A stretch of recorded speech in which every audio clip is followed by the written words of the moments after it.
Stay hungry, stay foolish.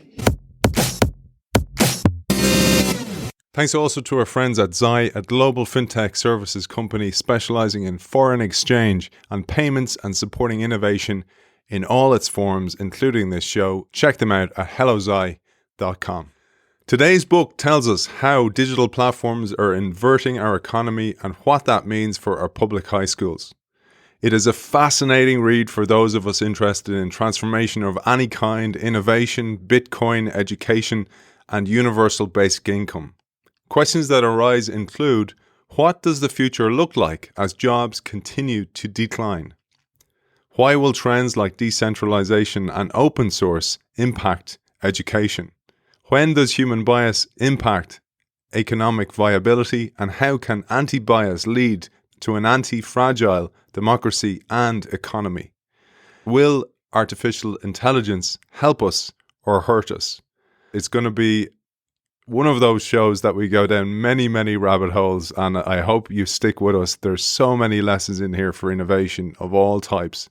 We welcome the author of Education in the Digital Age, How We Get There, Nadav Zeimer. Welcome to the show. Oh, a pleasure to be here. Your podcast is one of my favorite. You know, man, we were talking before we came on air. We are so aligned in so many ways. Some of the topics I cover on the show, to some people are kind of going, how has that got anything to do with innovation? I'm like going, everything, because of things like critical thinking. And when I read your book, it did so much service to so many of those topics on the show, and then all culminated and came together at the very end to ultimately bring us this new revolution in education. It was absolutely fascinating. Maybe we'll say a little bit about that, Nadav, about the depth of research and breadth of research that you've done for this book. I mean, it's a lot of life experience. And, I started as a software engineer in Silicon Valley. I was actually on site at Netscape working for digital equipment. And then I transitioned into education.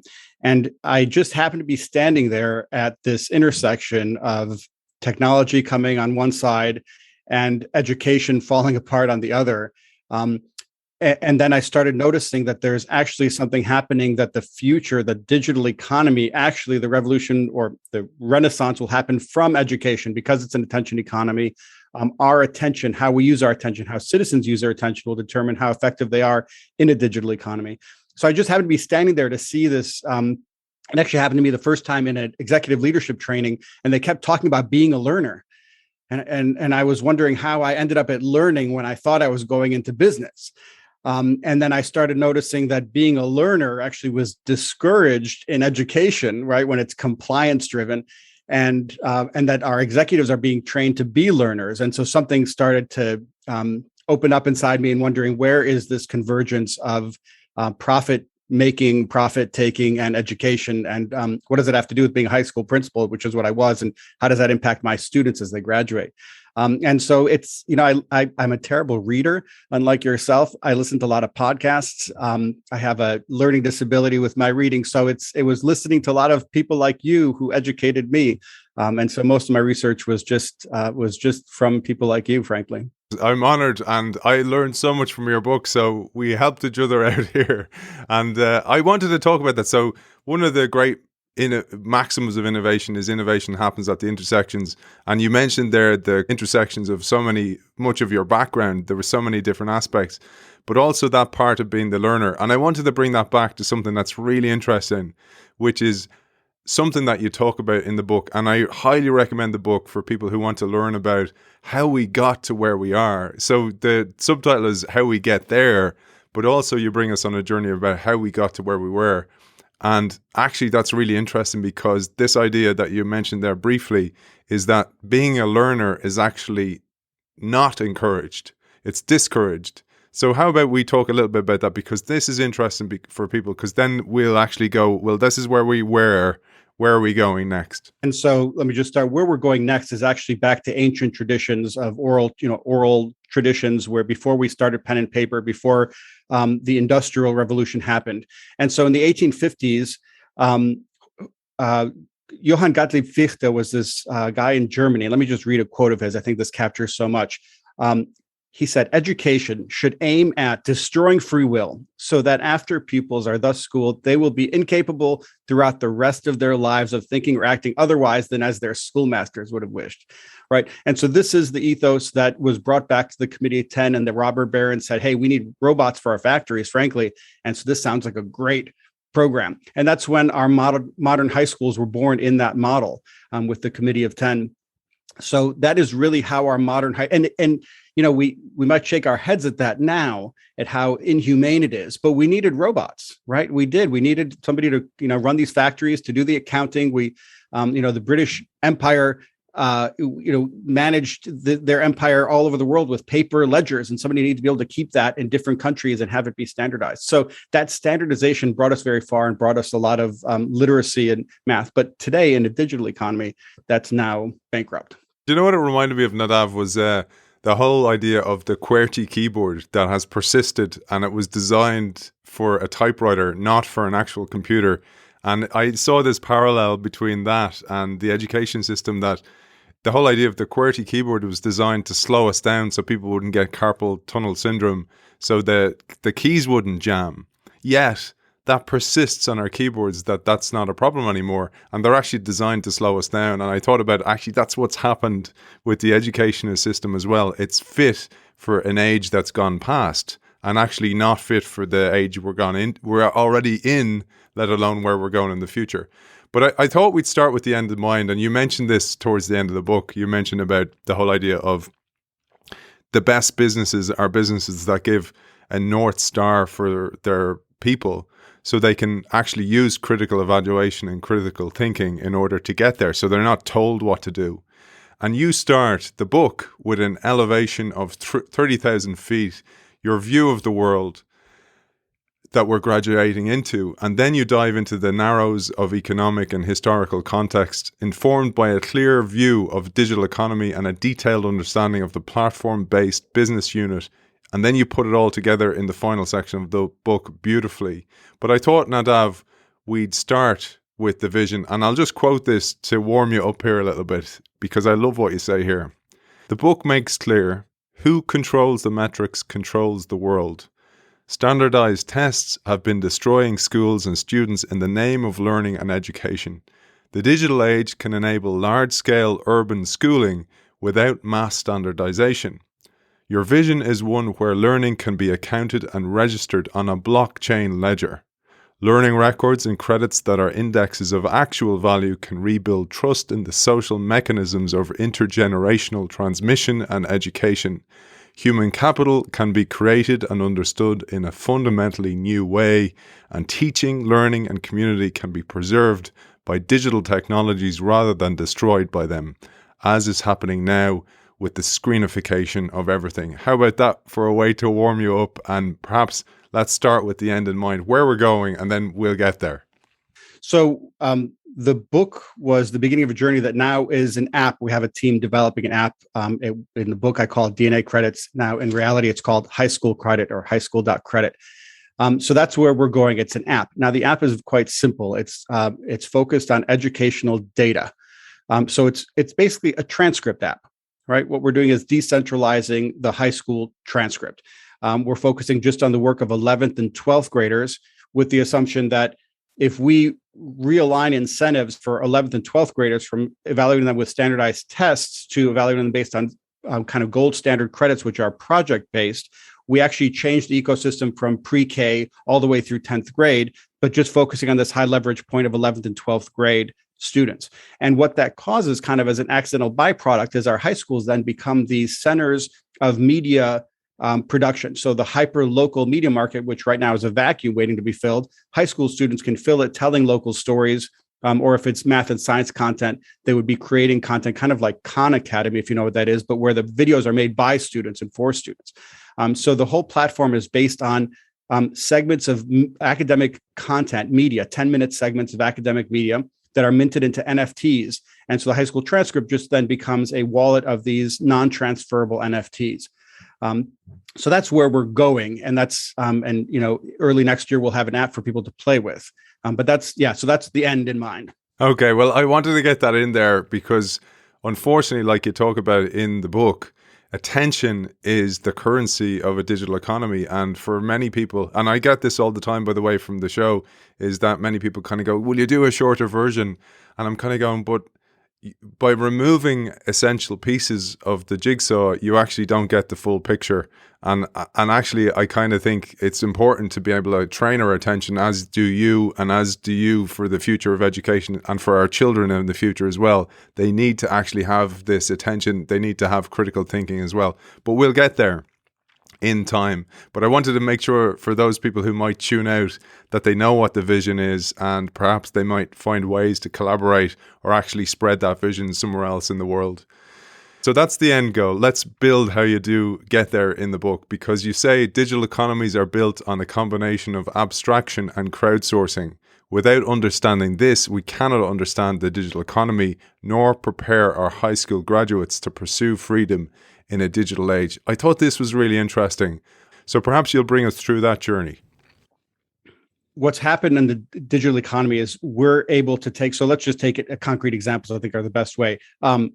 Airbnb, right? We're willing to hand our keys over to strangers. So what happened that allowed us to do that? Well, we took pictures of our apartments. So we abstracted them, made them digital, posted them on a website where people could browse them. And then there's this digital trust that was created through user reviews, through, stars and rankings, and more recently through blockchain, so that we can allow a platform, digital platform, a network of computers to facilitate trust among members of a community, rather than turning to governments or corporations. And in my eye, big government and big corporations are the same thing today. They've kind of merged. So I don't get the difference between Republicans and Democrats in America, because I think it's frankly the same thing. It's the same people controlling things. And so what this movement is that we're seeing in digital platforms is unbundling, things getting pulled apart and pushed toward the edges where the information is. And it's a very humanistic change. Just to give you an example, David Glasser and Jerome Singer in 1972 did an amazing study where they put two groups of people in a room, and they gave them puzzles to work on and proofreading to do. And there was really loud noise. And have you heard the study? It's one of I read it in your book. Book. Yeah. So there are these loud noises, like in the hallway right outside the room, that are very distracting. And one group was just left alone to do the work with this loud noise. The other group was given a button. And if they push the button, the noise would turn off. The workers in the hallway would get the message they need to stop for a while. The second group solved 5 times as many puzzles and made many fewer proofreading errors, but they never pushed the button. They just had the button there. And so knowing that it was there was all that mattered. And what that is that when people, not just young people, when people are given that authority, when it comes out to the edges where the workers are given the authority to do work rather than just a job where you punch in and punch out and you're told what to do, something happens that is more effective, more efficient than the top-down model. And Jeff Bezos runs all of Amazon this way. He has a 2-pizza rule. Like, teams can't be bigger than what can be fed with 2 pizzas, right? So this unbundling of the world as things get pushed out to the edges, right now what that looks like is that 40% of American workers today are temporary or part-time, right? They're contractors. So right now it's hurting our workers. The jobs created from 2005, 2015, 94% of them were contractor temporary. So we're moving toward this place where jobs end, and it's on us using one of these platforms to do work. If we can, so this can go 2 ways. This can go toward totalitarianism because CEOs don't have elections, right? And so if the next superpower is Facebook, and they have their own currency and they have an economy bigger than any country, that's totalitarianism, because he's going to control everything. Zuckerberg gets to control everything.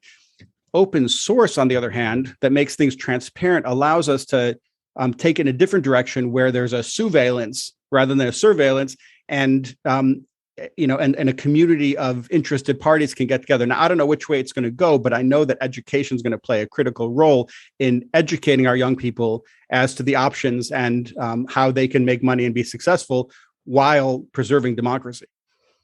I think it's so important. And what you mentioned there as well about, I read about the whole idea of, Carnegie in America, for example, supporting education. The whole idea was, well, there was a selfishness there as well, because they wanted to prepare people for factory workers of the future. And then recently, I don't know if you saw, I think I sent it to you, Scott Galloway, former guest of the show, he said that he would rather give his children whiskey and cannabis than give them Instagram because of the addictive nature of those type of tools. And I thought about, well, it's kind of the same thing if you have these major corporations run the world, because their main currency is attention.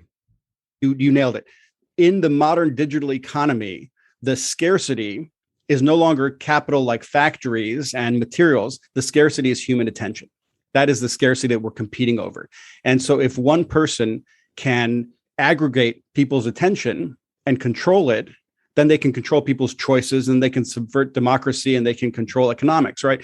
And so the complexity of the individual consumer or citizen, how much we associate with different types of groups, whether it's through sports teams or books we read or people we know, the harder it is to put us in buckets and control us, right? The more we conform to we self-conform to stereotypes, the easier it is to manipulate us and put us into buckets that then they can control our thinking and then control our choices. So it's absolutely the fight that's happening now. I think there are two wars coming in a sense. And one is about currency wars, and one is about attention, and they're very much related. But it's exactly right. We are now fighting over human attention as the resource rather than physical resources. And that has some upside too, because when it's ideas economy and human attention, competition isn't as valuable as collaboration, right? If I have a language that I've invented, well, it's not very useful unless I share it with people. And that's really what these new forms of capital, like social capital, it's creating a language, it's creating, getting down to what attracts people's attention. New forms of money will really be based on what humans find interesting and what we give our attention to. We'll come back to attention. We'll come back to that really important last chapter, the second last chapter as well, about in-group and out-group bias. That's so important for all of this as well. And I thought about the serendipity as well. I don't know if you heard the episode a few weeks ago, Elliot Aronson, one of the leaders of this. It was absolutely magical stuff. And I must send it to you, because we talk also about his concept of the jigsaw classroom as well, which is just beautiful. But let's come back to the other part that you said about the currency, because I really found your book really educational for me about the way you described how we got to currency in the very first place, before we go on to then digital currencies and blockchains. Because I know for many listeners to the show, many viewers of the show, they often email me kind of go, I don't have a clue what crypto's about. I don't have a clue about digital currencies. And you do a brilliant job of describing that. But I thought we should explain blockchain, and I thought we should explain a little bit about the abstraction of fiat currencies in the first place, and how we actually got to those currencies right back to Nixon. If you wouldn't mind bringing us through that journey, which you do brilliantly in the book. It's funny, people think that blockchain has to do with digitizing money, but money was digitized a long time ago, even before computers. When Diners Club created the credit card, or frankly, when local stores give store credit, you end up just creating a ledger of who owes what.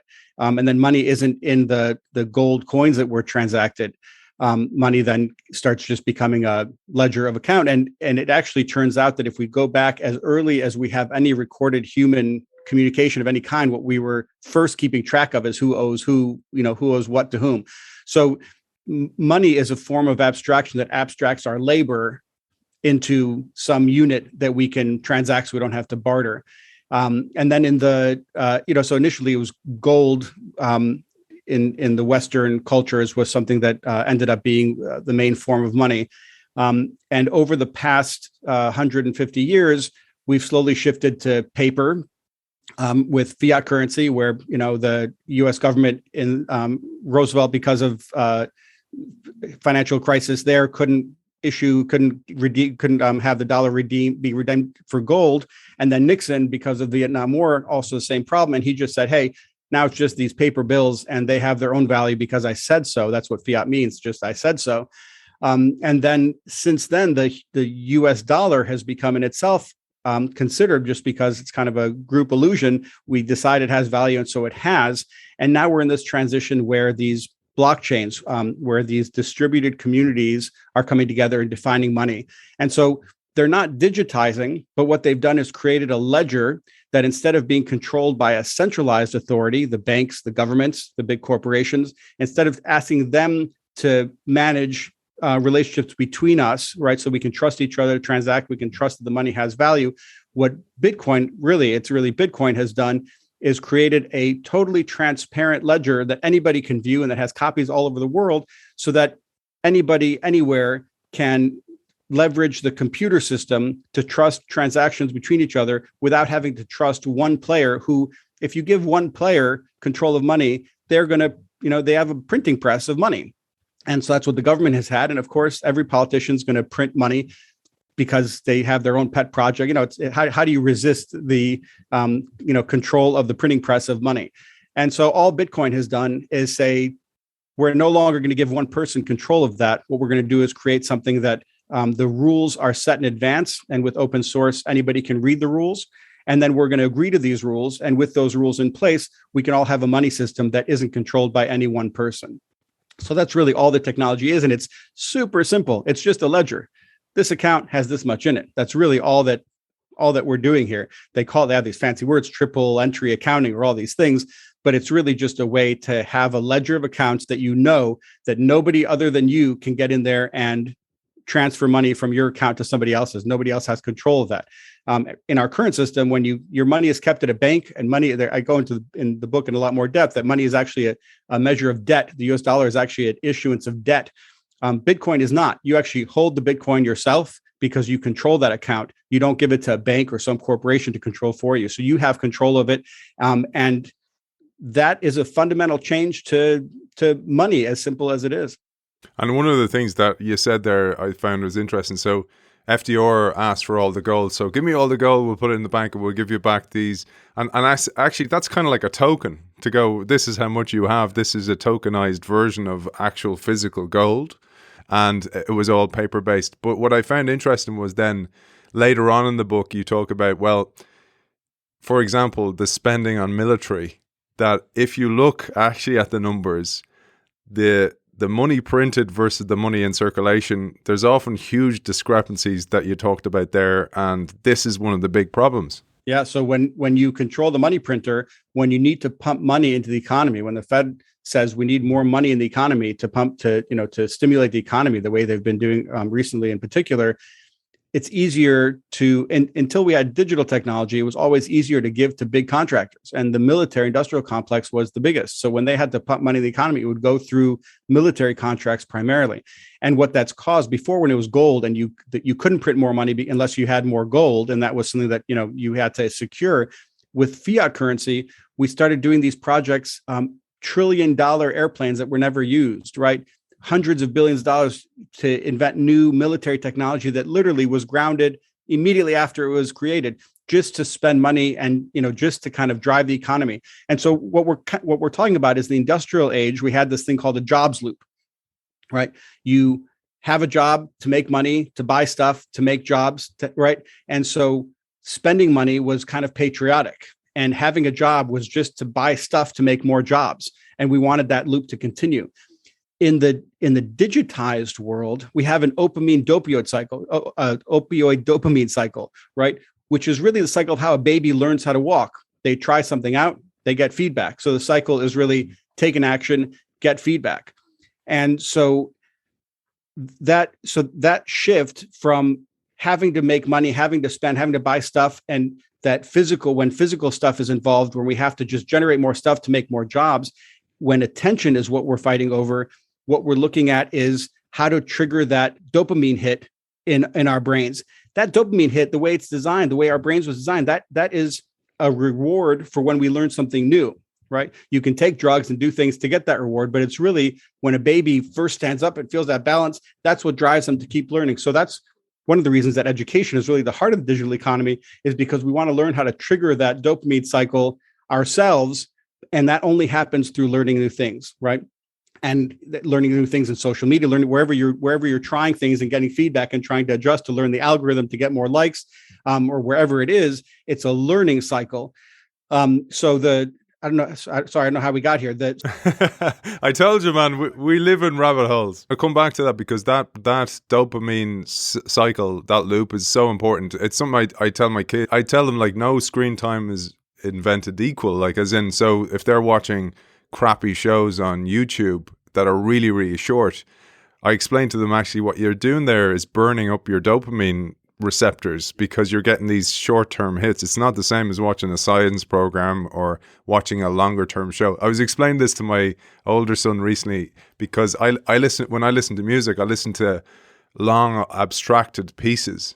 And what I was thinking about is that we actually live in the world of the radio edit, and the radio edit is designed to have a short 3-minute version so they can play more songs in the radio and get more hits, essentially. And I was like kind of going, well, that's the unfortunate part of the world. And this goes back to what I said at the start about shorter shows versus longer shows, etc. It's such a problem actually for society. Screen time is actually a difference for me between producing and consuming is the next level. If they're using the screen to create videos or to create music, that's really that's where you're starting to trigger that learning cycle and get those rushes. You won't get a rush no matter what you're listening to. If you're passively consuming, you're not going to get that same rush as if you then take what you learned, or if you're if you're consuming media because you're trying to create something or make a podcast. It's in the creation that the value comes. Yeah, and like you said, actually, in the book, I find this hugely. And actually the approach towards teaching. So I lecture in college, and a lot of times lecturers will go, oh, have to correct 100 essays. And I had changed my approach towards those corrections. And I was like, well, actually, now I have all these different perspectives on something that I know. And I encourage the kids that, their mid-20s, 30s, to actually look in places that I haven't taught them about and actually come back to me and include story and include creativity in it. And I get these beautiful perspectives on something that I would have known, but I kind of know it from my perspective. And it totally changes, and it links to something you say, which is one of the best ways to learn is to teach, and to teach is to learn. It's the same thing. It's a loop. That's the inversion of the classroom that I talk about in my book. Absolutely. Yeah. So maybe we'll go there. We'll go there, and then we'll come back to the track, which is where, just for everybody out there, what we're on is actually talking about how we get to blockchain and how blockchain then connects to the DNA credits, which is this credits towards education. Let's jump there. So the inversion of the classroom. That you had a guest on. Maybe it was a social animal with Elliot Aronson. I'm not sure that he was talking about initiation rather than kind of the power of initiation for how we perceive things, right? That if you go through some initiation.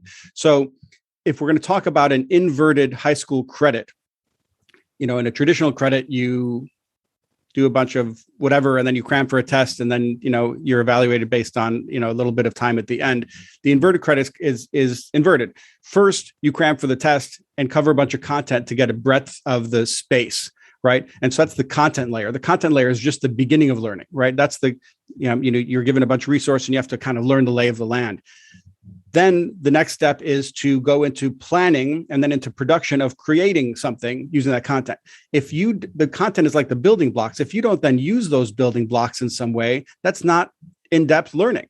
And so the content is the end of the old industrial system of education. The content is the beginning of if we're creating a system of education where we're having teaching people to be creators rather than consumers, because those are the ones that are going to eat everybody's lunch. So if you're going to be a content creator, the first level is content. The second layer is planning. And then the third layer is production. And so that's the invert. And why I referenced that other show.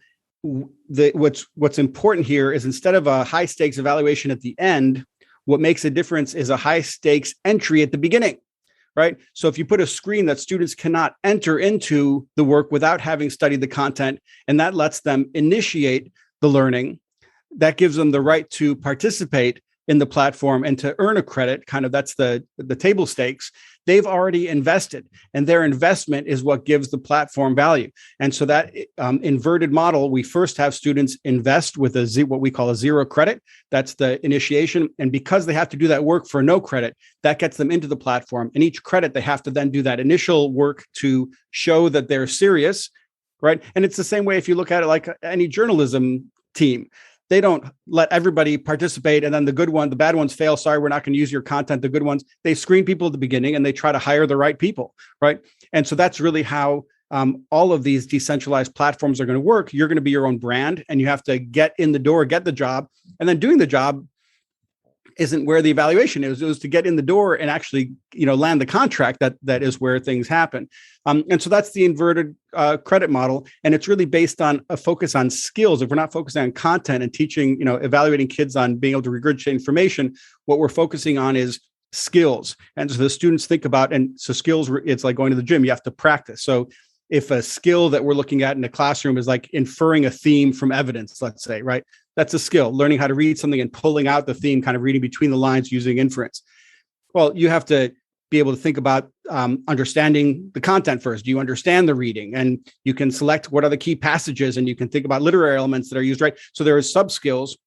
And so the way we work is we have students then break down the sub-skills into a skill that they want to practice, but they're defining that sub-skill themselves. We don't give it to them.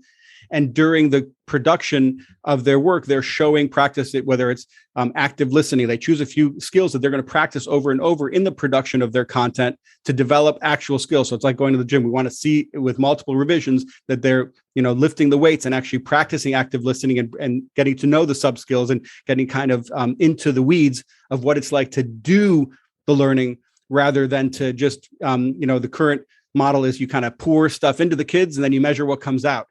That's not learning, right? What we want to do is kindle the flame of curiosity and kindle that flame of love of learning that's always there from when we're a baby that schools right now kill. So the inverted model focuses on the interests of the young person, is student-centered, and the learning comes from the student outward rather than from the teacher pouring over the student. I love it, man. It reminds me of I think it was Plutarch, the mind is not a vessel to be filled, but a fire to be ignited or fire to be kindled. It's absolutely the way. You've even pointed out that the word education, you'll have to tell me because you're the etymologist here, the word education, I think is right, is to elicit or to... Educe, yeah. It's a source of it. Actually, I learned that from the brilliant D. Hock, which, if you haven't heard it, by the way, 7-part series with him. And he told me, actually, on our very first call before we even started recording, he told me about the source of the word, or the root of the word education is educe, to draw out what's already in people. I think that's just a beautiful, to draw out their spirit, essentially, and I have huge amount of empathy, and as do you, for how we got there. But it's just that, this thing is no longer fit for the purpose today, yet let alone where we're going tomorrow. So anyway, I'm going to try and bring us back, Nadav, to the train track. The way I kind of visualized this was like we're on this train track, and then there's all these kind of side shoots here and there, and I was like, I'm not going to be able to maintain myself to stay on the track, but I'm going to bring us back to the track, and I just wanted to do that to kind of to bring it back to education like you do the whole time. But there's other parts we need to understand before we can piece together all the pieces as you do at the end of the book. I'm going to bring us back to currency and blockchain and where you were talking about, for example, inflation. And you said our trust in government's promise that paper dollars are valuable has remained despite the fact that the promised value has dwindled year after year as more and more money has been printed by successive governments hungry for cash. Someone who saved $100 in a bank in 1971 would have an equivalent purchasing power of about $15 today. And then you quantify it as follows. You say, if you could buy 2,300 eggs with $100 in 1971, today you would only be able to buy 336 eggs with that same $100. The bold action of issuing paper untethered from physical limitations with private finance backed by government ushered in an age where abstract information was beginning to have a value unto itself. Numbers printed on dollar bills gained a value of their own. No gold, no shares, no pork bellies, just indelible ink on fancy paper and on a government's promise. The road to an information revolution that was paved as an unintended consequence of the budget deficits faced by FDR and Nixon. And this is how greed drove innovation. And I thought that was a great way to tee us up for where we came from and then the interface going into the age of and the birth of Bitcoin. I'm kind of a fan of greed. I think it's one of these basic human mechanisms that drives us, and that if we pretend it doesn't exist or hate it, we lose a lot of power in the world. I think that if we can harness it, it can drive us in directions. Now, if we let it run rampant without any kind of, if we're not intentional about how we direct incentives, really what we're talking about is incentives, it goes awry and we end up doing very bad things. But I think the way we're built as social creatures is to care for each other as long as everybody else does the same, right? Those multipolar traps. So greed led us to, it's kind of that cat out of the bag thing. Greed led things to more and more abstraction so that people can make more and more money. But as you abstract things, it also becomes more and more available to the common man. And so the banks thought they were being clever by, or the government thought they were being clever by, making this fiat currency. But now we find ourselves at a place where individuals are making money because it's so abstract that anybody with strong encryption can compete with banks because they can actually do the encryption better than the banks can and secure money better than the government can.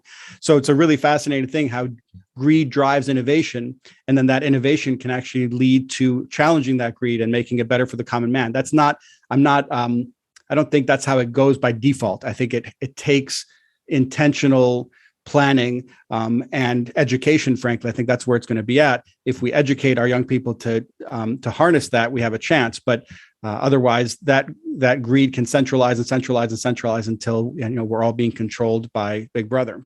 So let's bring it back to Bitcoin then as well, because this understanding of Bitcoin and the understanding of blockchain is essential to understand the DNA credits. And you say here, the revolution that began with the birth of Bitcoin is not about money going digital. And as you said earlier, that happened years ago with diners' cards, credit cards, etc. But it's about decentralization and related network effects coming to money as centralized government faces competition by an onerous shared alternative, like you mentioned, those people who have great encryption. And you said the birth of a digital economy was started by banks to reduce their operating costs and had subsequent unintended consequences, which in aggregate give us the unique opportunities of the academic credit system that you advocate in this book. Maybe now is a departure to actually talk about that a little bit. So we're talking about, we used to have a centralized authority to mitigate transactions between us at the edges. We needed to count on them, and that we didn't have any other option. But now with computer networks, we can have the computers objectively implement what we tell them to do with open source code. And then we can interact with each other without the middleman. That's what we're talking about. And so Bitcoin is the first kind of proof of concept we see that actually works. But since Bitcoin, things like NFTs have been born, which is, I think, really the technology that's most applicable to the high school credits. But NFTs are built on that same blockchain technology. So that blockchain technology, again, all it's done is have the computers mitigate transactions between people rather than a central authority, so that people can transact directly with each other rather than having to go through a middleman to trust to ensure fairness. So that's really all that the blockchain has done, is shown us that it's possible to use a computer network to interact economically with each other without using banks and governments. If you take that to the education level, the high school transcript, it's the same thing.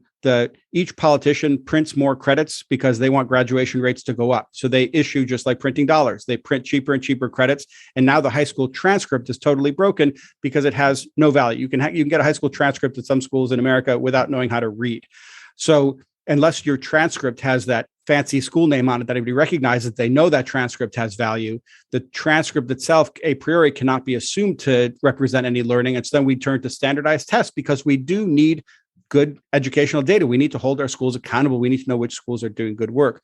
So then if we apply that same decentralization to the academic transcript, instead of the government issuing and us trusting the government to issue credits, which they've now, because politicians are controlling it, their incentives, they're actually literally incentivized to devalue the credit so that they can look better for their voters. What we're doing is taking a community of educators who aren't focused on politics, but who are focused on the quality of student work being submitted to a platform.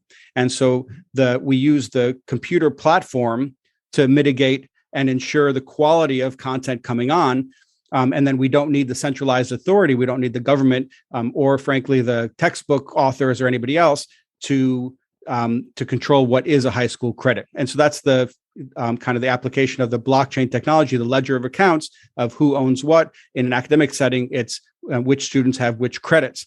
And so we're putting that in the hands of a community of educators rather than the politicians. And that makes something possible. If there's a transcript app like the one we're developing, you no longer need to, right now you need to go to the right elementary school, to go to the right middle school, to get into the right high school, because the colleges only respect that transcript.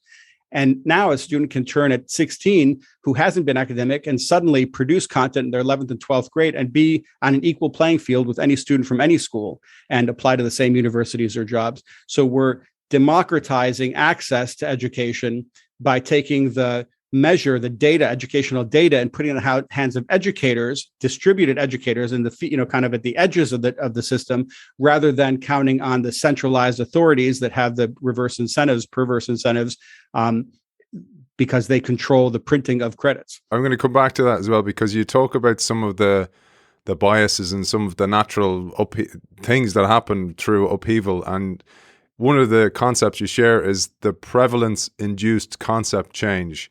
And you say here, understanding our inability to even recognize change helps us understand the stubborn nature of the education system, which is gradually becoming more corporate with the onslaught of charter schools, lining up kids and training them to look at the teacher and respond to prompts in a uniform manner.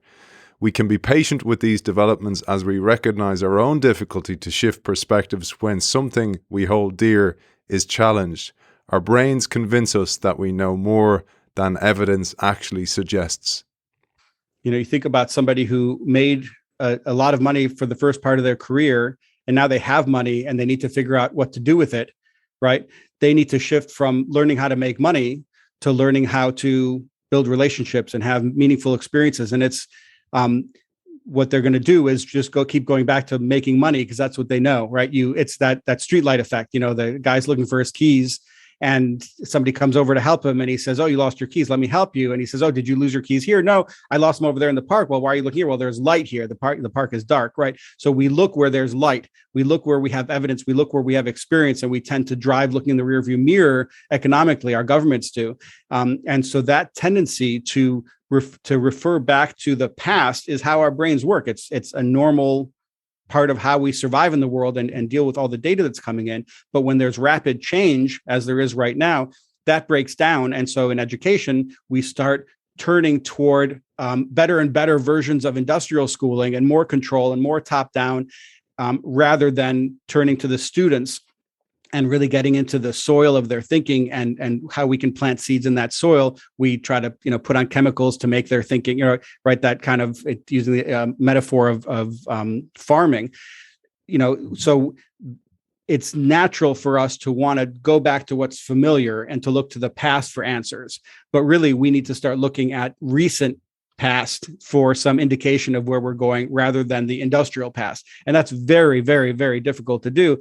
And it's going to cause a breaking point because our kids know that what they're learning in school is irrelevant. And so now we're just warehousing kids. We're just trying to keep them in the building. We have guards in the halls. We use the same doors in schools that we do in prisons, and you do time in school. That's how you get a degree now, is you just do time, right? And so that system is eventually going to totally fall apart if we aren't able to look forward and start realizing that these new forms of capital that are being formed relate to new forms of learning where students are producing rather than consuming, and where it's the student interest that matters more than what the teacher finds interesting. So it's still academic in nature, right? We still focus on the academic skills. The teachers define what the skills are being evaluated on, but the students can explore their interests a little more. And when they go home to do homework, it's answering questions that they asked rather than answering questions the teacher asked them. And that shift is a very difficult shift. But there are so many true educators that have been chased out of education because they were forced to teach to a test, and they know that education is eliciting from the students. So many people that go into education, it's actually their natural mode is to educate, is to elicit from the students, is to listen more than to speak, and to listen in a way that you bring out the best in the future of students. And so those educators are going to do well and find this very easy, this transition. But educators who kind of their bread and butter is teaching to a test are going to find the transition quite difficult. Well, it's interesting you say that, Nadav. I like you, I know you've done this. One of the things that happened to me with lecturing is Even the word lecturing, I don't like that as a word. It's kind of more like kindling, kindling the imagination, etc. But one of the things I found was the majority of the students, and there's a bit of a geographical thing here as well. Most of the students that attend my lectures are from all over the world. And for the majority, they'll find it fascinating. They'll say that was great. It's best lecturing I've had, etc. But some will come to me and kind of go, or they won't even come to me, and they'll complain and they'll kind of go, I didn't feel I got a concrete output from that. And the concept I always think of is that education should be about connecting dots, not collecting dots. And they feel that they haven't collected anything from it. So while there's a shift that's needed from the teacher to no longer be the sage on the stage, there's also a shift that's needed from the student to actually receive the information differently and see actually there's been a shift in how they're taught. What's your thoughts on that? Like I said, I have trouble reading, but when I was researching the book, I could devour books for the first time probably in my life. I could devour books with no problem because I knew what I was looking for. I was looking for something specific. I had a context. I had a project. I was working on this book. And so it's the same thing when the context is that students are going to have to produce something at the end, and that you have that initial entry for them to show that they are bought into producing this thing. That's critical, is that initiation piece, that they get in there and that they know it's on them, that they're going to have to produce something to get the credit. That gives a context that they listen to your lecture, they listen to the information given because they're looking to collect for a specific purpose to then go out to a political rally and interview people or whatever it is they're doing with their podcast or video.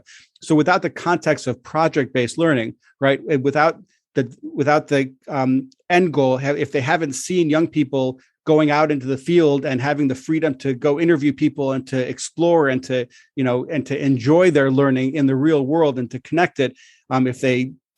If they are used to just sitting in a classroom and getting credit for regurgitating, you're absolutely right. Students have gotten very good at that. And there's a big fight here because a lot of students are like, hey, you're pulling the rug out from under us. We've learned how to do this. We know how to get the good scores. What are you doing?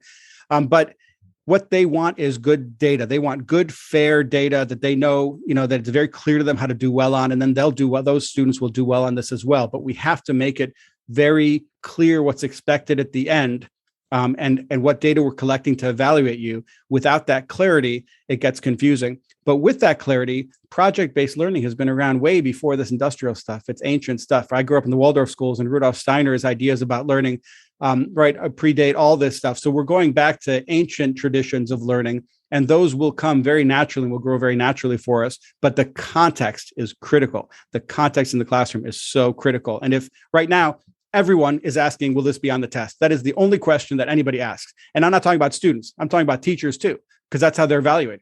Is this going to be on the state test? Right? Is this going to be, everybody's asking, is this going to be on the test? And that's what drives education. That is the incentive structure that drives education. So we need to change the incentives so that everybody's asking, is this going to help the student make a good work product? Right? And when that's what you're asking, that change in context makes everything easier. Now, that shift in context is challenging. In particular, I work at in very low income schools. I work with students that have been kicked out of other schools. That's kind of my bread and butter. So it's students that have been failed by the current system, that have gotten incarcerated, that whatever has happened to them, they don't consider themselves academic.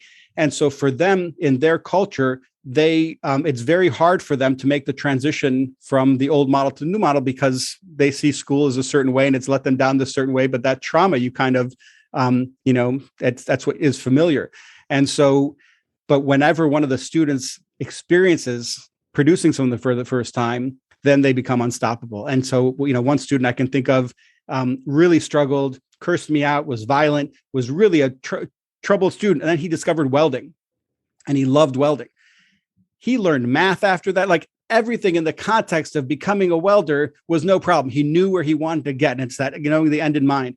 So there's a transition here, and it has to come from the students first. It has to come. That's why I'm saying you have to have that.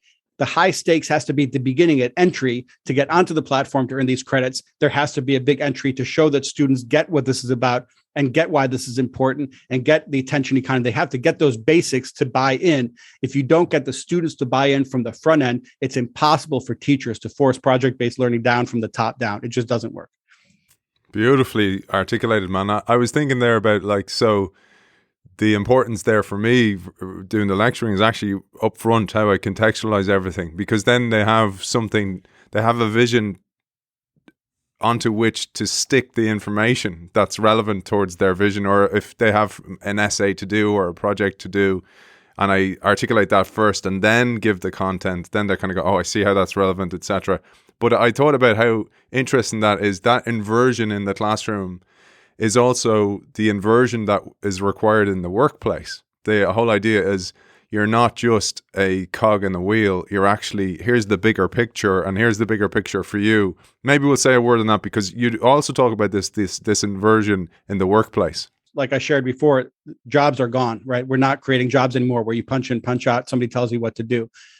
Even a truck driver in the future is going to raise the money to own a rig and then use an app to deploy their rig. And it could be a driverless rig, right? They could be at home driving from the house or managing it, but they are going to have to be these decentralized small players. But if you have a bunch of small players owning individual rigs, you can be much more agile, right? And much more competitive against these big centralized organizations that have empty factory space and wasted resources and fax machines.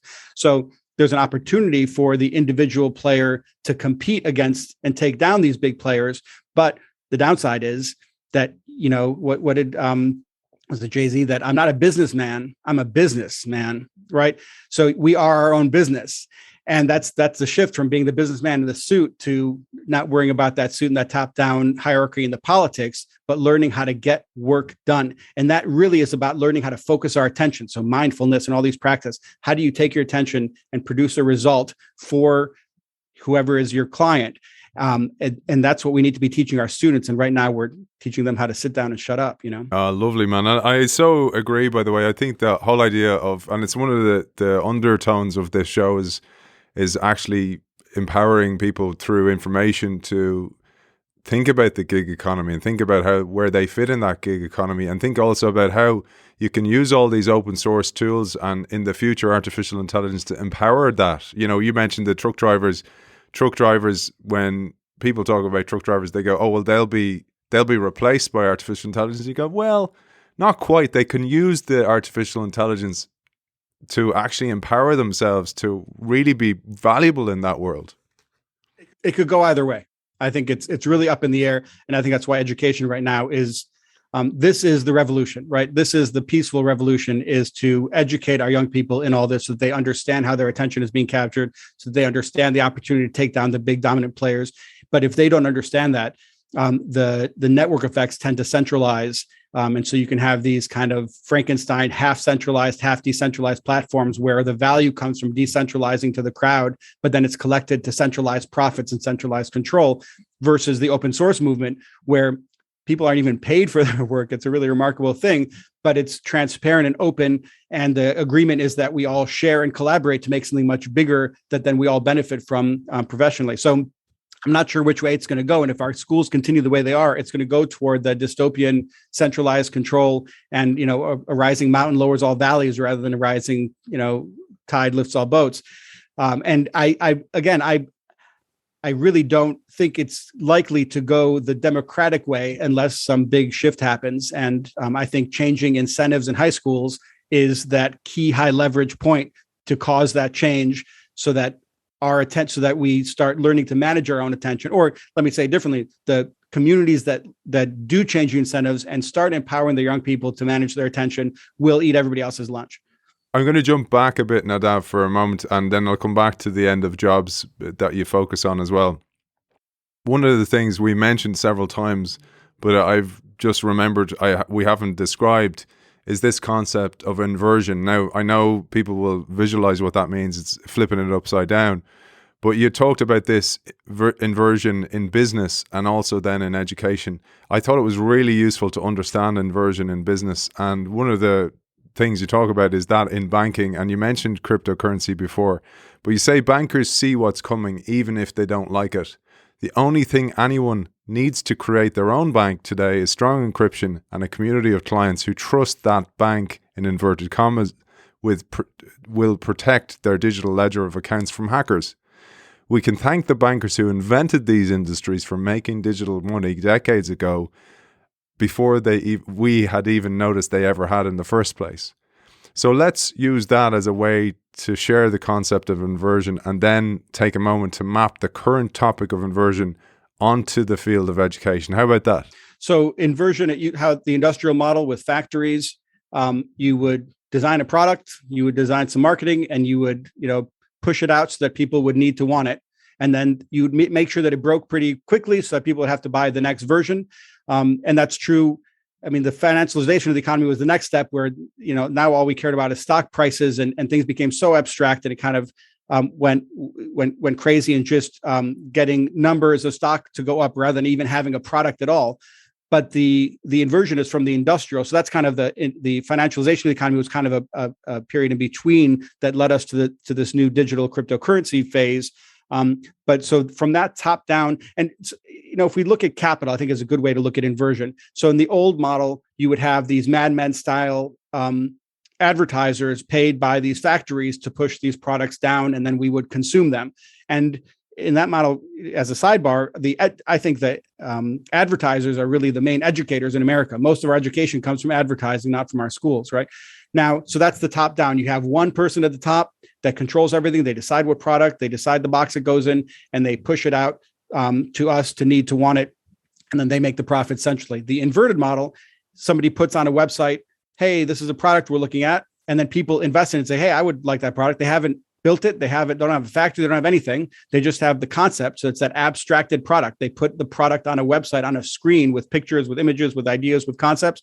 They get a community to support it. And then the consumers become the investors. They even can become the designers, right? So that inversion is the people that consume it at the end, the edges, the mass, the crowd are the ones that contribute to making the product. And that actually ends up being a more competitive product, a stronger product, and one that doesn't have to be remade so often because it's not having to be forced from the top down for us to consume. It's actually one that we can share often in the digital economy. There's a lot of sharing, whether it's bikes or cars, or ideas or media, right? So in the digital realm where you can distribute things, and the difference, the way we were able to invert things is because in the digital realm, you can make 1 million copies of something with no cost. Whereas in the industrial with brick and mortar, it costs for every unit of production. So you talk about marginal costs. In the digital sense, that goes away. And now you can start creating a fictitious product, a fictitious car, design it with the end users, and then they have bought in and you don't need to do the advertising because it's their car, right? So that's the inversion. It's pushing things out to the edges where the data is, where people are using things. And that's really what the stock market has been doing for 400 years, right? It's getting prices from the crowd. That is inversion. So the financial sector has been doing that kind of inverted thinking for quite a long time. And it's just now with digital technology, it's now available for all of us to do with all sorts of other products like our cars and Uber and our houses with Airbnb and other things because of that abstraction and crowdsourcing. So again, inversion is just turning things over to the crowd, the crowdsourcing piece, using the digital tools, so using abstraction to put things on digital tools. That's and so you were saying for money or forms of capital, social capital, for example, on Twitter, you learn the algorithm, you collect the likes, you collect the retweets, whatever it is that you're collecting, and then you become an influencer. Whereas the old industrial version, it was Madison Avenue ad companies that would decide what was getting pushed out, right? So that's, again, the inversion. Anybody can become an influencer if they learn the algorithm, they learn how to collect the data, and they learn the platform. It's literally learning, versus the old model where you'd get hired by a centralized firm by the boss, and the boss would tell you what to push out, and it would go top down. It's a top down versus bottom up. But again, it doesn't mean that this is more democratic, because look at Facebook. Even though the content is made by the crowd, and all of the content, all the value of the platform comes from the crowd, and people's attention, the profits are still being centralized, and there's still a central authority that controls all the data. And so the data, which is that abstraction of the physical products, that data is where economic value lives.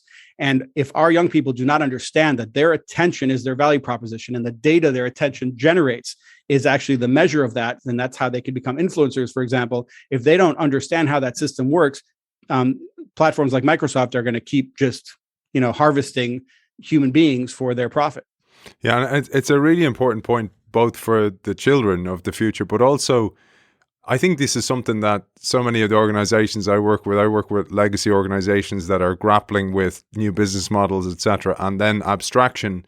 they're really struggling with that as well. And maybe you'll say a word on those old business models that are built on the old way of doing things are really struggling with this new world. Going from physical products to media, right? If social media creates social capital, right? So media creates capital. And what we're doing on our platform, academic media, creating academic capital for all these platforms to see that they're, for one of my favorite examples, Western Union, right? Which is they have this gold store of, when you do Western Union transfer, you have to give a secret word to the person on the other side, right? And then the person has to say their secret question, and the person, right? That's how they unlock the money on the other side.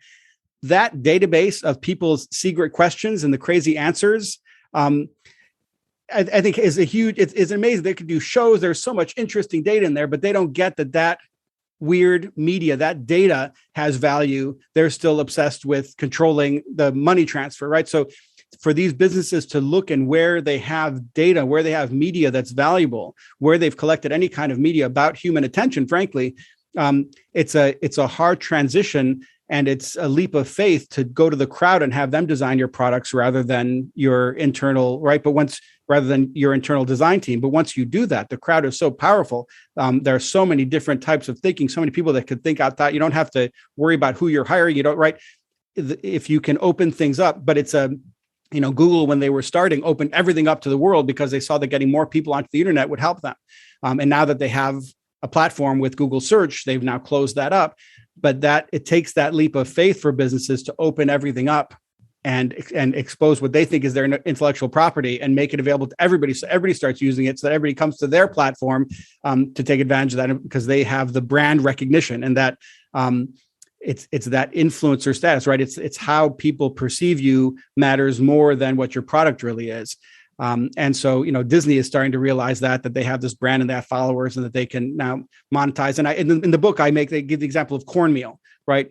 The commodity cornmeal versus the product cornmeal in a box with the right ingredients, so you just have to add water, versus cornmeal it's already made for you, which is the service, versus you pay money for a cruise. The cornbread is free, right? And the experience. And so companies have to start transitioning from focusing on the commodity that they control over to generating either products or services or even better experiences, because the experience, then you can give away the commodities for free, but people will pay a tremendous amount to be at a candlelit boat ride. And they'll pay a tremendous amount, and your cornbread will earn you much more money than it would have in a box on the shelf, or even as finished cornbread as a service. And so that transition to focusing down on human needs and what humans are interested in, what captures human attention, is a massive leap from the top-down command and control that we're used to. Yeah, and for those people interested in those economic jumps in value, you got to check out a couple of episodes I did with the brilliant Joe Pine, who wrote the book The Experience Economy. He's a friend of the show and has been a guest. We also did an in-person show with Joe a couple of years ago before the lockdown. But bringing it back to, we mentioned there, Nadav, the businesses that don't get it or are struggling to get their heads around it. But then you think about the businesses that absolutely get it. They understand network effects. For example, Facebook. I remember when Facebook first was launched, it was IPO'd. It goes through the usual spike and then the trough of despair as everybody kind of goes, oh, there's no business model. And I can imagine the exec suite in Facebook kind of going, wait for it, get them hooked, get everybody on, and then turn the switch. And that's exactly what happened. And you talk about inversion in self-driving cars, and you pose the following question. Despite their very different business models, why are Google, Facebook, Amazon, Apple, Domino's, Uber, and Tesla all investing massive amounts of capital into designing and producing self-driving cars? This one is fascinating. If you can lock a human being in a box, you have their attention captive, right? And so if attention is a scarce resource, now every time you need to get anywhere, they have your attention.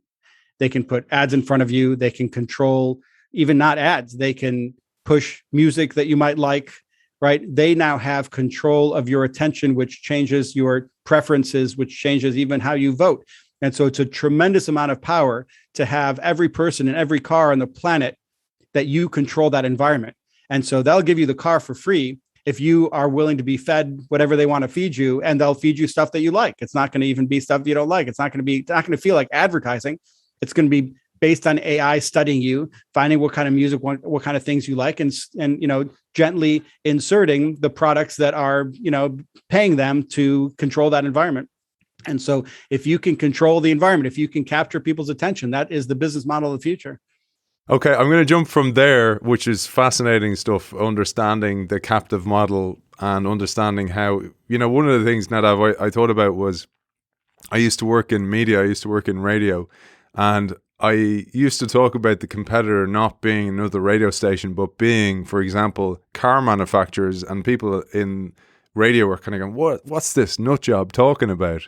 And I was like, well, if I'm Daimler-Benz, for example, and I see the future of cars as ownerless vehicles that are autonomous, that means I own the radio in the car. And actually, most times, if somebody gets a taxi, for example, it's a taxi driver who chooses what's on the radio, what radio station it's tuned into.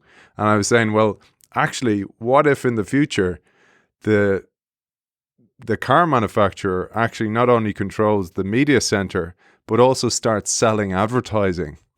And then, to your point, on top of that, it knows through the app what type of preferences you have, because maybe you give over that data in order to get a cheaper ride. And all of a sudden, your competitor's a car manufacturer. And I think that type of thinking sparks from the breadth of reading you get from your work, from other brilliant guests I've had on the show.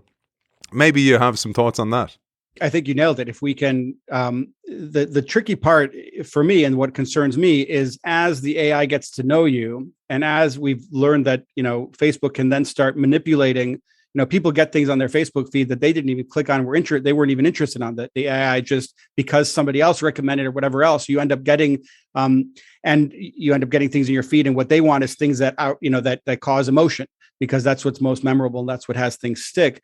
And so what I'm focused on is how do we prepare citizens for that world where they're being fed those things? And in particular, how do we have them have those cross-cutting identities so that it's much harder for the AI to target them, and that they have that, which is, I think, the foundation of critical thinking, is those cross-cutting identities, that they can ask questions and they can be skeptical of what they're hearing, rather than just buying in wholeheartedly because they fit into that bucket so well that the radio, it's like it's speaking to me. It's that I can't believe it. That's what I was thinking, right? Well, you should believe it because you fed it all the data to tell it how to feed you, right?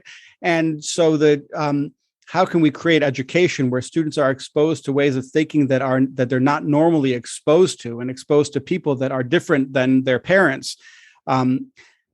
Kind of that's where my bread and butter, and that's my interest. But it's really what you set up is exactly what I'm imagining, is this world where the car manufacturer controls the radio and is feeding you exactly what you think you want and love, and then slowly guiding you into what they want you to think and love.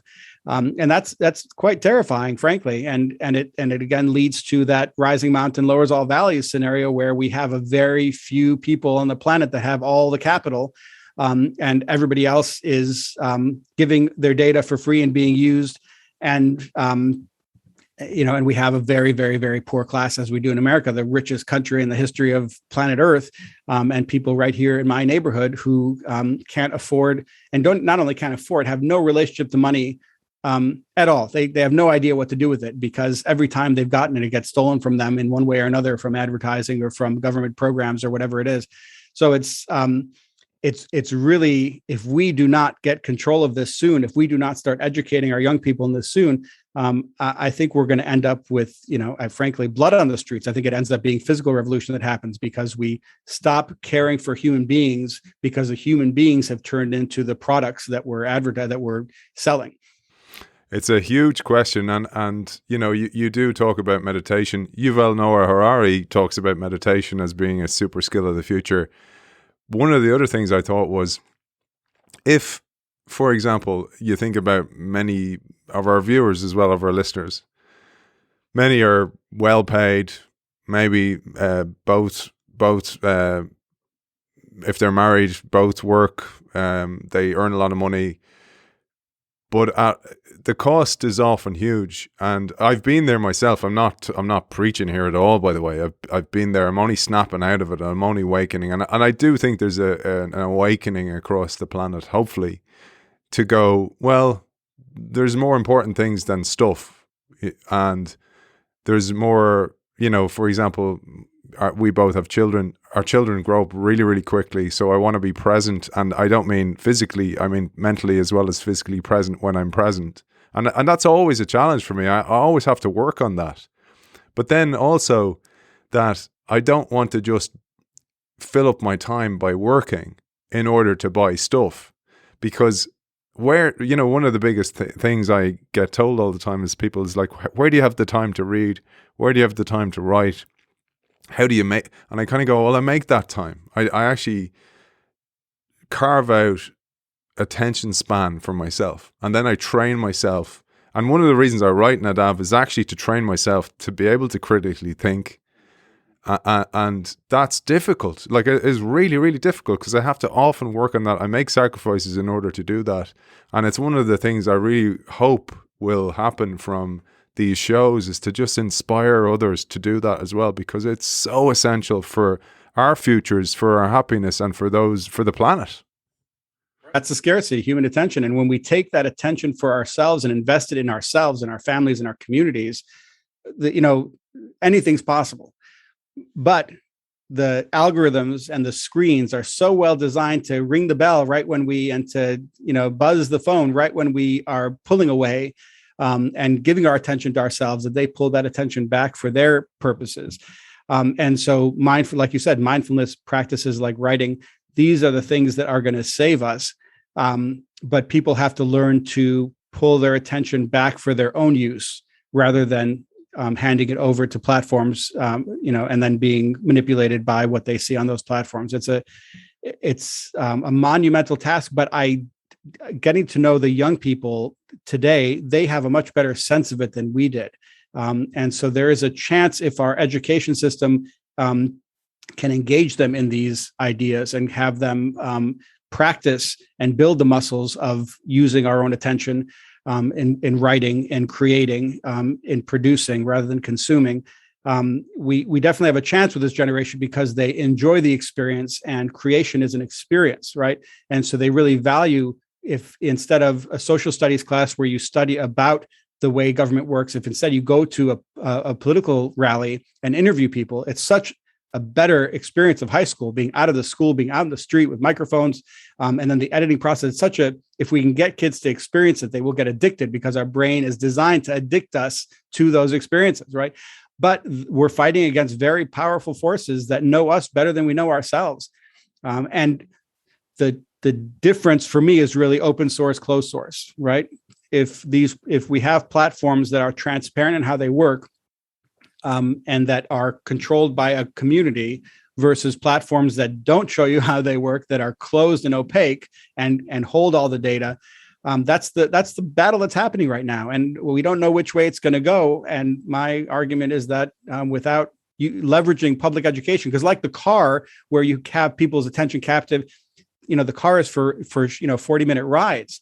High school is 4 years. We have these kids captive, right? 4 years. We have an opportunity to separate them from the influence of the screens and have them engage in the world in a way that is meaningful. And that is a massively lost opportunity right now. But if we can learn to leverage it, if we can have kids running around our local community as reporters, telling stories that are interest to them and applying academic skills of research and writing, we have a chance to really have AI work for us and with us, right? And then AI will be your companion in your pocket that empowers you, that gives you superpowers. You don't have to do the tedium that we used to do. You don't have to do any of the robotic stuff, and you can focus your attention instead of sorting through all this data that's coming at you on social media. You can let the AI pull out what you want rather than what Facebook wants you to see. You can use the AI to screen out and create your feed for you, right? But we're not there yet. Right now, it's still the centralized Big Brother that's deciding what you see, not you deciding what you see, and that's a big problem. We were talking there about not getting stuck in the trap of consuming, the consumption trap, if you want to call that, and spending all your time there.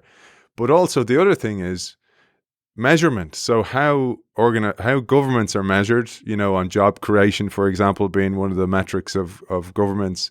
You talk about an RFK quote, and you said, the gross national product does not allow for health of our children, the quality of our education, or the joy of their play.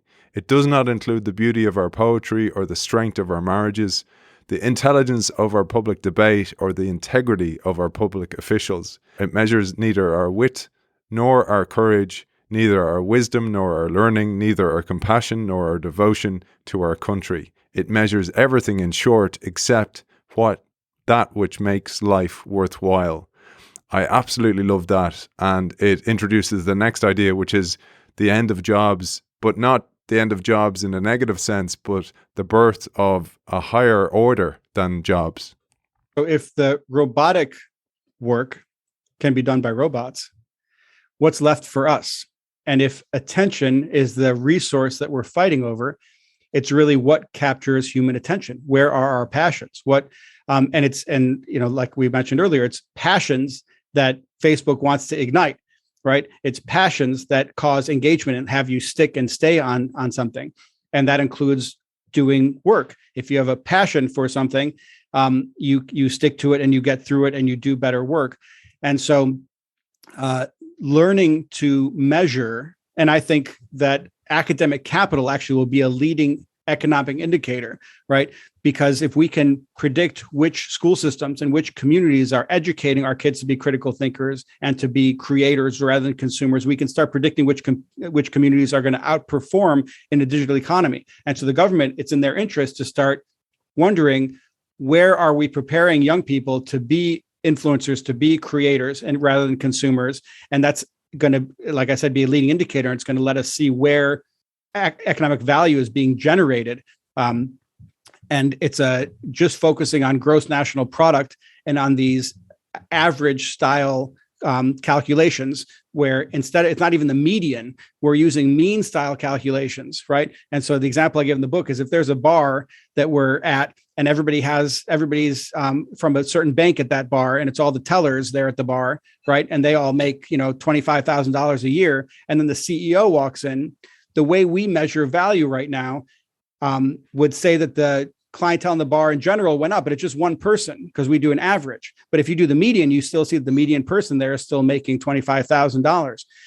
And so by measuring the wrong thing, we start thinking that we're creating value when we're not. If I work for a company right now, we were talking that 94% of new jobs that were created from 2005, 2015 were temporary or part-time. That's because in the financialized economy, you could have a job with benefits and paid family leave and sick leave, things like that, and then you get fired and rehired as a contractor. Well, they save 30% of fringe benefits. You still are doing the job, and from the perspective of the industrial corporation, that's economic, and the way the government measures it, that would be an economic advantage. We have done better by firing you and rehiring you as a contractor. But on the human level, we've now destroyed families.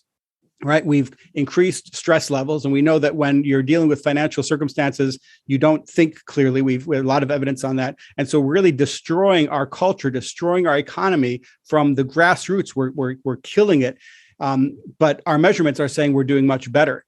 And so starting to learn how to measure the human attention side and where our passions are and the type of work. People always say that you need to do they used to say you need to have a job for mental health because it's how our identity is formed, but it's actually doing work that the human is driven, right? It's meaningful work, and having society recognize our contributions that fires us up and gets us, gives us internal psychological strength, not these jobs where you were punch in, punch out and hated every minute of it. And so it's incumbent on the economists to start measuring how human beings work, because the new digital economy is based on human attention as the resource. And so it's a really different way of thinking. But if it's not co-opted by a half industrial, half digital model like Facebook is, if it's given to people to innovate and to create communities and to use their attention in ways that add value to the economy, this could be a very humanistic change. I'm not optimistic about that right now, but there is an opportunity, and the window of opportunity is closing. But there is an opportunity for us to it's what Marx was saying, that he didn't get that the means of production would be within us and our creativity. He thought it would be in factories. right? But if you take his ideas and you get that the means of production is actually human ingenuity, human creativity and innovation that's going to drive a digital economy, I think a lot of his ideas about the worker and things coming back to the worker make a lot more sense. So it doesn't have to be a bloody revolution unless we keep centralizing profits and destroying our communities and destroying our own sense of purpose. I think, Nadav, I thought about that, what you said about hiring people back as freelancers, and a lot of organizations tried to use both the coronavirus pandemic and the financial crisis in 08-09 as a way to do that. So they didn't really need to, but they let go a lot of people and then hire them back, and kind of like people were so desperate, they were like, well, I'm lucky to have a job. And actually I think that's just a horrible thing to do, is actually use these crises, don't let them go to waste. But I wanted to talk about something because this was really interesting, and this is me going slightly off piste again, where I live most of the time. And it's the origin of jobs. I thought this was so important to understand that we originated doing things that we enjoyed doing. We worked the land, whatever, hunter-gatherers, etc. As we went up through the agrarian age, we worked the land. We didn't work 9 to 5, none of that stuff, because we worked for ourselves. So we actually were able to be with our families, eat with our families, all that kind of stuff, and be present. And you talk about the origin of jobs, which first emerged when European monarchs felt threatened by the rising merchant class in the early 15th century. Initially, a peer-to-peer form of money called market money, invented by the Moors, allowed merchants to transact outside of the control of the monarchy. To deal with this, the rulers gave out exclusive monopolies to their favourite companies, forcing everyone else to become employees. I think that's important to go, because you talk about this, let's get back to the origins of education, but it's also the origins of work as well. Work involves producing something, not just doing time, right? Not just serving some top-down hierarchy. What we get value from is when we can contribute. And the best way to have people contribute is to give them, like that experiment with the button, to give them the autonomy to say, and that's what the Japanese production model did with factories. They said, you can stop the production line yourself. Nobody ever does. But the fact that they were given that autonomy and given that respect and built that trust, and it's back to trust, right? We needed a centralized authority for trust. And now that we can trust computer networks that we design, and we can read how they're designed and put trust in that network, it's really all about if you are trusted as a human being and you can produce value, that is what is best psychologically and economically. And I think Welch and a lot of business and Bezos see that these small teams and empowering people at the edges is really where you can be economically agile. These top-down approaches where somebody at the top has to be almighty and all understanding, where the CEO is expected to run the ship and what the CEO says matters, but then anybody below that, what they say doesn't matter. That's just not going to be viable anymore. But it's that top-down command and control military style is, like you said, since the 1500s is how we've been doing jobs. And it's a really hard thing. Like you said, companies that are struggling of letting go control and trusting the edges to then contribute to the community as a whole. And what's valuable is the community that's built, the culture that's built, the institution that's built. And it's, the superstar CEO running things from the top just can't do it anymore. It doesn't work anymore, but they're going to hold on for dear life because they like that advantage. And like you said, the edges, the people at the edges, the people at the cold face, those people are actually the ones experiencing the changes in the landscape. So they need some type of medium to be able to share that information to the people making the decisions. And even better, that they can make decisions in those small pizza-sized teams, as you mentioned. But I just wanted to ensure and address the possibility that it may seem like we're drifting from the field of education in the discussion. And you say this in the book as well, it's important. But it's vital to have a foundational understanding about digital platforms, about how blockchain works, about how open platforms work, etc., as the solution you propose in the book will depend on the platform model serving as a vehicle for organizing teachers and students as they exchange academic work for credit. So with that, let's give an overview of digital platforms, or apps as you call them, Nadav. NFTs is where I want to get, because I think that for education is really the technology that has codified the work that I've been doing for 20 years. And suddenly now there is a name for it. And we talked about this a little bit before. In the digital world, we have these new forms of capital, right? These apps are generating new forms of capital. Capital used to just mean factories and gold and steel, right? And owned assets in the physical world. In the digital world, capital is media essentially and brand. And so the NFT, what the NFT does is it combines media to create capital, right? So it takes a image and it makes it unique in a digital sense, so that you can then sell it and turn that piece of media into capital. And in high schools, then the students' output is a piece of media that then we create academic capital out of.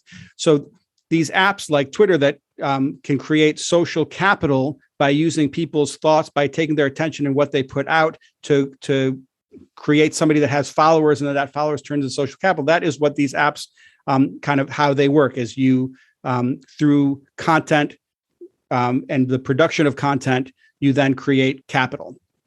So that is the heart of how things are working. It's human attention, it's human curiosity, it's learning, right? All those things are built into this, because to produce content that people want to watch has to resonate with what's important to human beings, right? The idea is that in a digital world, these apps generate capital in ways that in the industrial economy, we couldn't do, because things were physical and you couldn't reproduce and you couldn't share and you couldn't build off of each other at the edges like you can now with digital, being able to transmit things instantly across the globe with no costs. One of the things, Nadav, I wanted to share was the importance of digital platforms, but also network effects. And maybe I'll explain here by quoting how the iPhone App Store was responsible for the iPhone upsetting BlackBerry. It wasn't just the phone. It was actually the ecosystem and the network effects that came with that. And you said the iPhone is expensive. So this is the iPhone versus BlackBerry. The iPhone is expensive. BlackBerry is cheaper with better battery life, security, and that glowing pearl mouse. But then again, Angry Birds is free and it's not available on the BlackBerry store.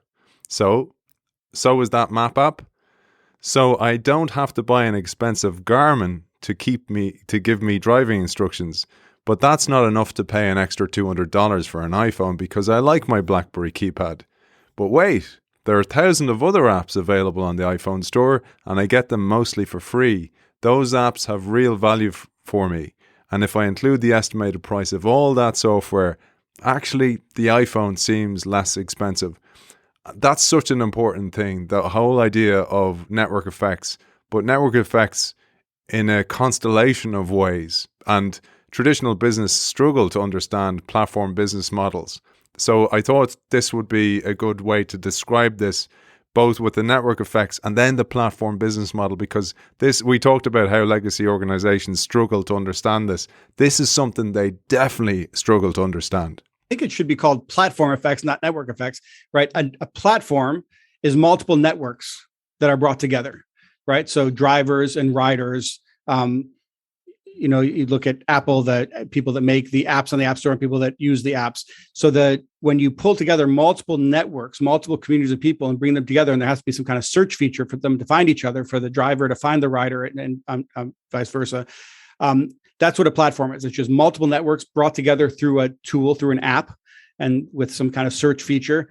And once you have a platform, then your dominance starts accelerating, because if you take any one of those industries, if you take taxis, if you have the riders and you have the drivers, it's very hard for somebody else to come in there with their own app, because how do they get the drivers? How do they, that chicken and egg thing, how do they kickstart so that there's enough drivers for riders to want, enough riders for drivers to want?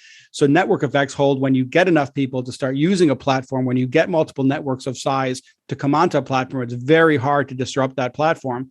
And it's kind of like the highway system was for the industrial age, right? It's the infrastructure. These platforms are the infrastructure on which digital economics function.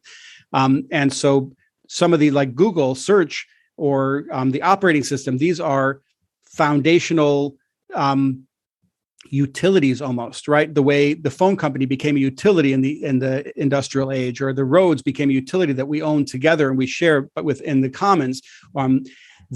These platforms are quickly becoming the utilities that drive the digital age. And the question is, but right now the utilities are owned by single companies and the profits are still centralized. The question is, will we be able to transition to a place where the utilities really are in service of the people rather than in service of the profit takers at the top? But it's a tricky thing because those network effects are very strong and very hard to disrupt.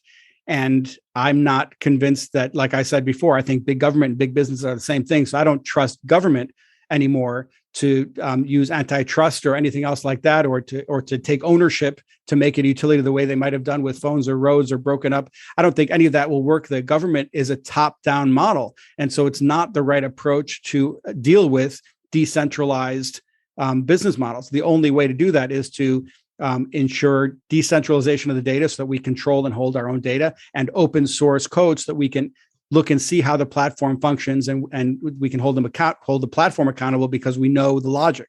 Right now, the way Google works, the way Facebook, their algorithm, nobody can see, right? But if you create that similar kind of platform where everyone could see the platform, they would be outraged by how it's currently working, and we could start redesigning the algorithm to serve us. And each one of us then could tweak the algorithm, the AI, to work for us based on what we're interested in. But that's a power grab. That's going to take democracy winning over, whatever you want to call the current business model that's top down. And although it's very much in the ethos of America to have democratic values, in point of fact, we have often been more about capitalism than we have about democracy. And we have often subverted democracy in other countries for our own profit. And so this country is at a point of reckoning. In America, we're at a point of reckoning. Are our democratic values going to win out over our capitalistic values? And ironically, if we allow our democratic values to win, we will make more money, right? And that's the piece that people don't get, is the democratic values now, because gaining followers, right, which is a very democratic thing, just like a politician does, gaining followers, gaining people, building a community, building these networks so you can put together on a platform. These are how you make money now. And so really encouraging high quality democratic processes where people are able to think for themselves and make their own choices and have complex, use of the technology is how the countries that do that are the ones that are going to outperform everyone else. So democracy is now merging with economy so that the more democratic, the more decentralized platforms are the ones that are going to make the most money. But it's getting from here to there. How do we bridge that? And getting from here to there without violence, without a major collapse. Often how this happens is that there's a major collapse. There's a massive, very painful falling apart, and that's most likely to happen.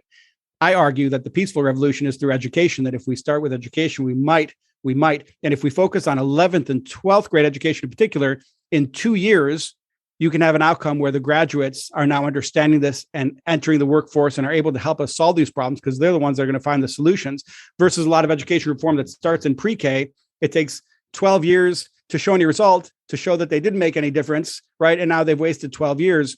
By focusing on 11th and 12th grade only, we can really quickly iterate and get data and see if we're producing graduates that are able to create content rather than consume content, and voters who are able to vote for democracy rather than oligarchy.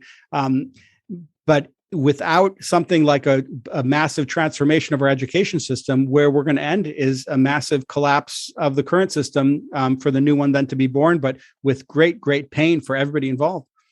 I thought we try and land the ship a little bit more.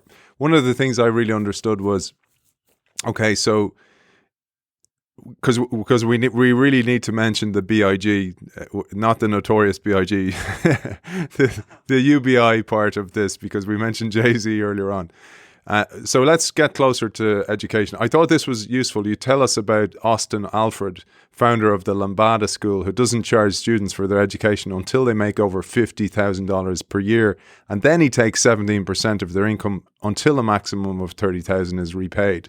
And this is an example of an ISA, an an income sharing agreement, students who attend the school but subsequently never earn above 50,000 never pay for the education. So I thought that was a really important part, because you look through that lens and you see, oh, okay, now I understand how the DNA works, the credits, but I also understand how I actually get towards a BIG as well. So maybe we'll put these two things together. In a digital economy, instead of in venture capital right now, invest in these top-down startups, right? They invest in a startup CEO usually, and they don't even care if they have a product yet. They'll say that. They just care they have a good team, right? In a digital economy, you invest in human beings. You invest at the edges, right? So an income sharing agreement is a great example of that. What their argument is that people are misplaced in the work marketplace, and by offering them some training, they can get them to be much more valuable for themselves, and they can take a cut of that income on the backside. So they're investing in people and educating people, and then making a return on investment in people. And it's actually a much higher return on investment when you invest in individuals who you see have talent, but who currently don't have the training or the opportunity to be in a job where they can use that talent, rather than investing in companies where 95% of them fail and a few of them become unicorns. So this new model of investment is investing in humans so that they can become more valuable contributors and then earn income, and then you take a piece of that income. So basic income guarantee, the way we use it in the high school credit platform, is actually linked to another piece I know you wanted to get to, is the race and equity. So what we've done is, I know in New York City is one of the most segregated school systems in the country. And I've watched in my 20-year career in the department, or 17-year career in the department, I've watched adults try to address it and fail over and over. But I know that if we incentivize the young people and say, we'll give you cryptocurrency rewards if you can increase your access to people who are not like you. And so what that looks like is people can get these credits with these NFTs. That's the first piece. But then, like in any school, you have kind of an awards ceremony at the end of the term where certain students win awards. The awards in this platform come when students can combine their NFTs across zip codes. If they can take a bunch of NFTs in different zip codes, they can put them together and mint a block of capital, meaning the media coming out of that block is as diverse as the city. So they ensure diversity, and then they get this basic income in cryptocurrency given out to them for 25 years.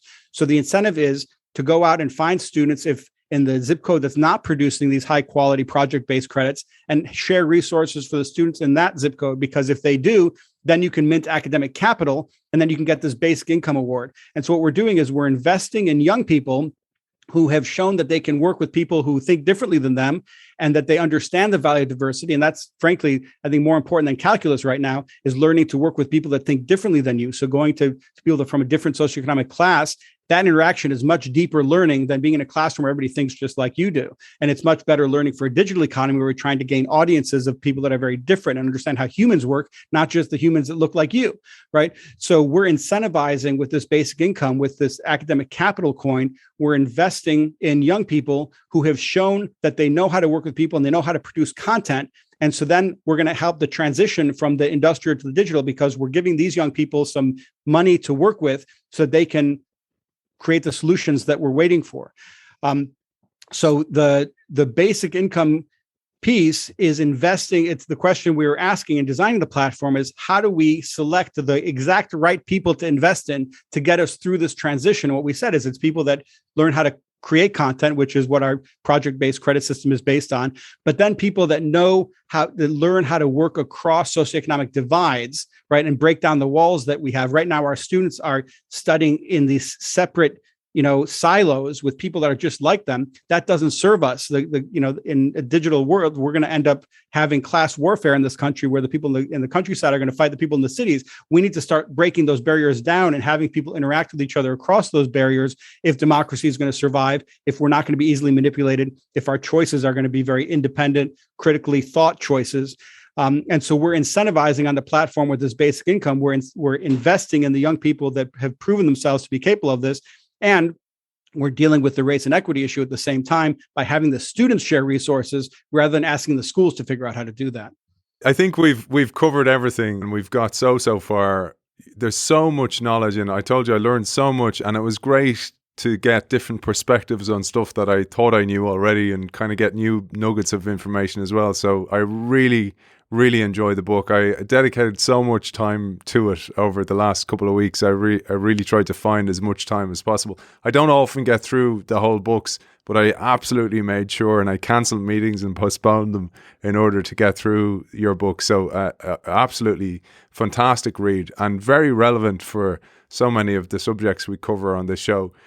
Where can people find out more about the project, about your work, about the book, etc.? LinkedIn, Zeimer, Nzeimer on LinkedIn. The book's website is educationinthedigitalage.com. Can people get involved? Nadav, how can they get involved? The best way right now, the easiest way to get involved is college interns can apply. If you look at my LinkedIn, you'll see a flyer there for the internship. We have a limited number of spots. So college interns can take us to the next level. Once we have the app out, and so right now it's the sweat equity of young people that can be invested. There are investors. We're not taking other investment because if we started to pay people and burn money, we'd have our time preference would go down and or would go up, and we would then be pushing for time and to deal with the money rather than focus on the quality of student work and making the platform work. So right now, the only way to invest is to contribute time. But if you have an expertise, if you want to join the team, we're a team of 20 people right now. We all have day jobs. We do this on the side. So you can get in touch with me if you're interested and you think you can contribute. Down the road, there will be an opportunity to make tax-deductible contributions to the platform so that teachers get paid for grading the work. And I can share more about the economic model of how the platform will sustain itself in the long term of where we get our money. But right now, just being interested, following us, being in touch with me, I'd love to share about this. And as the young people build the platform, you will be able to contribute by using the app itself. Wonderful. And Nadav, I'm going to let you finish today's show, perhaps with your final message to our audience. But I pulled a quote that I absolutely loved. This quote spoke to me, but also encapsulated one of the reasons I do this show. And it goes as follows. Citizens who are critical thinkers are inoculated against mass media manipulation and serve as a buffer to government capture at the ballot box. There is no answer to a free society beyond educating humans to be lifelong learners. Every other proposition can be gamed. That's how I'm going to finish the show. What about you? What's your final message for our audience? So Uber has no cars. Airbnb owns no hotels. Alibaba has no big box stores. HS Credit has no schools. We are a platform of high school transcripts. We are abstracted learning to create something called academic capital using crowdsourcing. And we welcome everyone to come define what a high school credit is, to send your young people to generate content on the platform.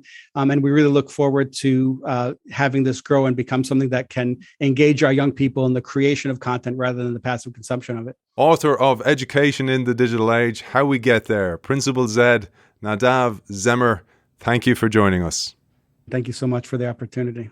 As always, thanks to our friends at Zai. Zai is a global fintech innovating in their area of expertise, building integrated financial services for digital native and non-native businesses. By supporting them, you're supporting us at hellozai.com.